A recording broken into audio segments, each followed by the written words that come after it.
So I'm really pleased to be joined by Rosie Martin today. She doesn't come from an ag background, and I think it's really interesting to hear how she has made her way into the agricultural sector.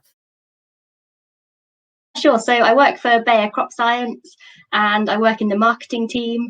And my specific role is combinable fungicide campaign manager in the UK and Ireland. So I basically look after the fungicide portfolio. Yeah, it's a good question, and I'm sure everybody says, it's massively varied.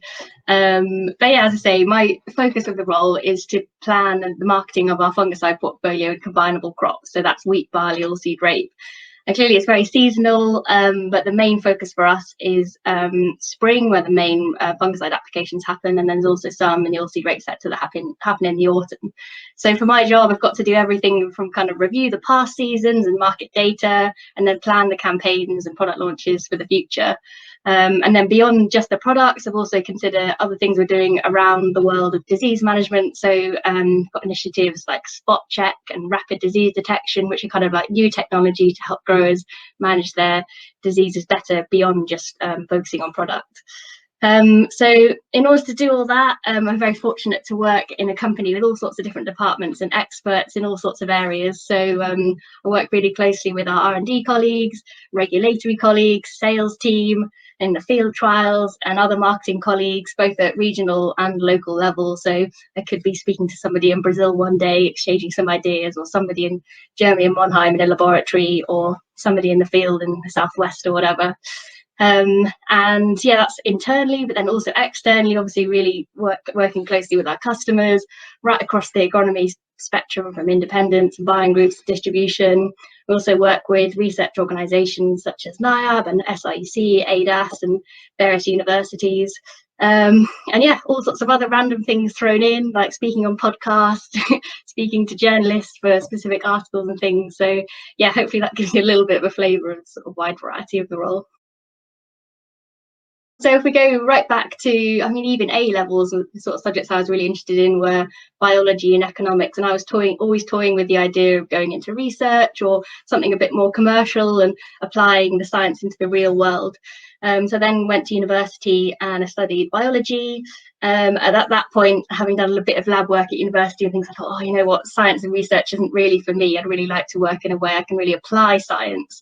And we had, I think, a lecture one day all about food security, and it really kind of grasped my imagination, the idea of all the science that is going on in order to support major global issues like food security, whether it be things in the world of GM or what we've got going on with crop protection, biologicals.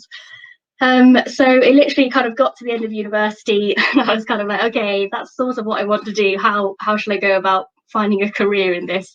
So I literally went on Google and typed in things like Agri-TechE, science, biology, farming, food security. And by luck and the beauty of Google, the company Bayer came up along with a few other R&D manufacturers in the crop protection world. So I kind of went on the website and had a little look, and sounded cool, applying science to support farmers and all these kind of buzzwords you see on flashy websites. So then I sort of found the careers section, and it just so happened in the UK there was a grad scheme place open at the time. So I applied, not knowing the first thing about farming, to be honest. I lived in the countryside and, sort of had an interest in all things farming, but yeah, very much didn't have any expertise in that area. It was very much more focused on biology, and I'd always had a focus on plant science through my degree and later times at school. So yeah, I applied for the job, and fortunately they didn't mind the fact that I didn't have any agricultural experience. And yeah, my journey started at Bayer 6 years ago now. And yeah, basically the first 2 years on the grad scheme were really focused on learning the industry. Basically, like I say, they're pretty open-minded to the fact that I didn't have much experience. So during the first 2 years I passed my BASIS, which is the basic agronomy qualification, for you to give advice to growers, and also spent time in all different departments of the business. So I really got to know the people of the business, and also agronomists and farmers out in the farming world. So yeah, over that time I got a good feel for the business, and luckily after the 2 years they decided that they wanted to keep me. So I took on a role as sort of regional agronomy manager. I was initially based in the northwest of England, so my job then was to give technical information about Bayer's portfolio to farmers and agronomists, and that was a really good way for me to learn some communication skills, and really get to know the industry, because I was in a position having to give technical advice to agronomists and growers who perhaps have been using the products longer than I've been alive, to be honest, in some of the older product cases. So I really had to find ways to make information interesting for growers, and I always found the technology side particularly interesting. And I know we're now working on a big project called rapid disease detection, and in the early days of that project I noticed that growers are always really interested to sort of have an extra level of detail in making their decisions and things.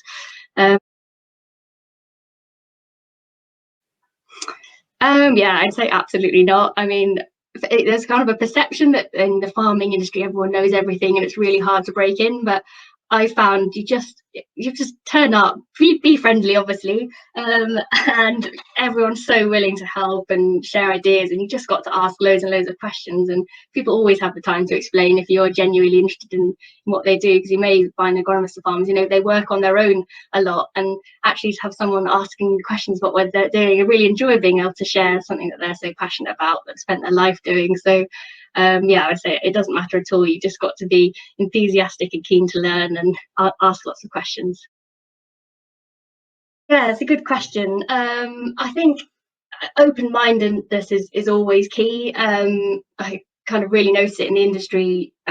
There's ways that we've worked and how farming's worked, and there's lots of change at the moment in terms of how that might change in the future, all the way from kind of political decisions at play, but also a massive raft of new technology that's coming in that is completely changing the way that we think about farming. And there's lots of talk about the fourth green revolution, and I really think we're at a time now in a similar sort of revolution like when the tractor came along.